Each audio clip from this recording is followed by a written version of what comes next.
There was once a tale going around the land of Dawn about a musician. No one ever knew from where he came from or where he was headed. Everyone just called him the vagrant poet, Granger.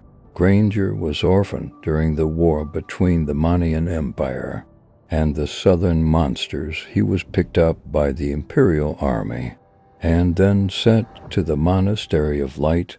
Similar to all orphans, Granger was silent and isolated. He never showed much feelings through his cold eyes, however. Since a young age, Granger greatly enjoyed music, and only when the melody of violins emerged from the monastery would Granger show any interest, getting lost until the music ended. During their growth, every orphan in the monastery has two options for their future on adulthood: to be a demon hunter, living by completing the secret and dangerous tasks assigned by the Empire, or to be a servant of the monastery, doing the cleaning and washing for a lifetime. To everyone's surprise, Granger chose guns and violins at the same time, meaning that he would choose both options. More precisely, he would choose neither of them. He abhorred war and demons, to which he lost his family and home. Thus he wouldn't hesitate to be a hunter. Violins, however, meant a lot of him as they soothed his misery and nightmares. Since Granger handled guns for the first time, he had consistently exceeded the expectations in both practice and real-time combat. He was a perfectionist in both solo and synchronized teamwork. Much to everyone's surprise, Granger was in fact tone-deaf. Since he received his violin, Granger played lousy music wherever he went. The noise from the violins would be so bad that his opponents would lose focus. Granger would take this opportunity to shoot his enemies with his gun before they could realize it was a trap.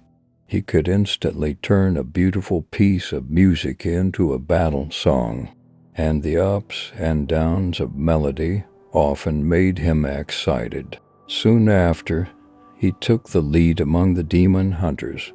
Even the S-level tasks were not a big deal to him. It's said that his gunfire speed and bullet accuracy could exceed anything, far beyond one's imagination, especially the power of the last bullet of each of his magazine, which contained explosives and, upon contact, caused enormous damage and near-death injuries. Impressed by his efficiency and abilities, Alucard, one of the most well-known demon hunters, admired and respected Granger.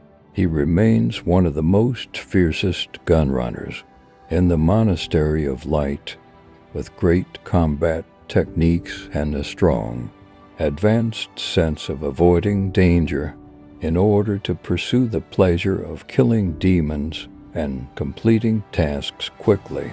Granger would often give the most fatal attacks to his enemies. His bullets were like secret orders chasing the enemies, just like Granger's assumption. When all 6 bullets of his magazine hits the target, the fallen enemy would feel the horror of Granger's guns before realizing their life slip away. The news about Granger soon spread among the demon. As long as they heard a horribly sad melody, they would escape with haste. Otherwise, it would not augur well from them. After all, a painful death awaited. Eventually, music and firearms became his most loyal partners, and with his death sonata, a weapon specifically forged for defeating demons, he was an opponent that no one wanted to meet. Not only was he good at hiding behind a cover, but also was he proficiently good at shooting from a great distance. Burst shots from close range and precise shots from a distance were the most common ways for Granger to attack. Every time his sonata ended, there will be a demon or an enemy defeated naturally. With this kind of reputation, he was considered as the invincible marksman. Throughout the land of dawn, thank you